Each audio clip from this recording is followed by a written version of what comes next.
वो बाबा नहीं था, वो मौलाना भी नहीं था। वो था एक ऐसा मास्टरमाइंड जिसने धर्म को धंधा बनाया। एक ऐसा व्यक्ति जो छांगुर बाबा के नाम से गांव में पूजा जाता था, लेकिन असलियत में वह था धर्मांतरण का सौदागर और उसकी कोठी थी धर्म परिवर्तन की प्रयोगशाला। उत्तर प्रदेश के बलरामपुर जिले में एटीएस ने एक ऐसे नेटवर्क का पर्दाफाश किया है जिसमें धर्म का नकाब पहनकर लड़कियों को फंसाया जाता था, धर्म परिवर्तन कराया जाता था और फिर उनका सौदा किया जाता था। इस पूरे नेटवर्क का मास्टरमाइंड था जमालुद्दीन उर्फ छांगुर बाबा। छांगुर नाम कोई साधारण उपनाम नहीं था। दरअसल जमालुद्दीन के हाथ में 6 उंगलियां थीं और उसी वजह से उसे बचपन से ही छांगुर कहा जाने लगा। धीरे धीरे उसने इस शारीरिक विचित्रता को अपना चमत्कार बना लिया और खुद को बाबा घोषित कर दिया। बलरामपुर में बनी उसकी कोठी 3 बीघा जमीन पर फैली हुई थी। इसके अंदर था 10 सीसीटीवी कैमरों का नेटवर्क, चारों ओर ऊंची बाउंड्री वॉल, बिजली की करंट वाली तारबंदी और 500 मीटर लंबा प्राइवेट गेटेड रास्ता। ये कोई आश्रम नहीं था, ये थी अपराध और षड्यंत्र की घेराबंदी। एटीएस के मुताबिक छांगुर बाबा ने एक महिला मित्र बनाई थी, नीतू और नसरीन।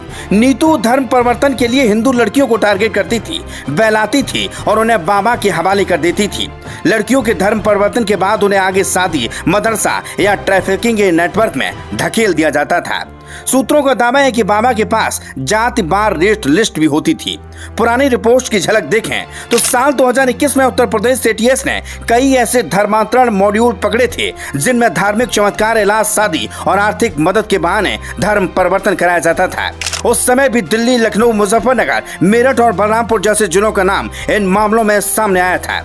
एनआईए और आईबी पहले ही संकेत दे चुकी थी कि धर्मांतरण अब संगठित क्राइम का नया रूप बन चुका है और इसमें बाहरी फंडिंग और कट्टरपंथी संगठनों की संलिप्तता भी हो सकती है। उत्तर प्रदेश सरकार ने छांगुर बाबा के खिलाफ कड़ा संदेश देने के लिए उसकी कोठी पर बुलडोजर चला दिया। जिस कोठी को लोग धार्मिक स्थल मानते थे, आज वहां सिर्फ मलबा है और पीछे छूट गई धोखे की एक लंबी कहानी।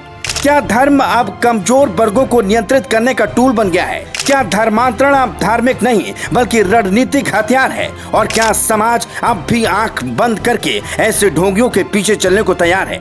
छांगुर बाबा का गिरना सिर्फ एक गिरफ्तारी नहीं है, यह चेतावनी है उन सभी के लिए जो धर्म को ढाल बनाकर समाज को जहर दे रहे हैं। अगर आप चाहते हैं कि धर्म के नाम पर देश को तोड़ने वालों के चेहरे सामने आते रहें, तो हमारे साथ जुड़े रहिए। हमारे चैनल को सब्सक्राइब कीजिए, फेसबुक और यूट्यूब पर हमें फॉलो कीजिए, क्योंकि हम खबरें सिर्फ दिखाते नहीं, उनकी तह तक जाते हैं। छांगुर की कोठी ढह गई, लेकिन सवाल ये है कि क्या ऐसे और छांगुर अब भी गांव-गांव में फल फूल रहे हैं? इन सवालों के जवाब लाते रहेंगे, क्योंकि ये सिर्फ न्यूज नहीं, ये डीएनए है।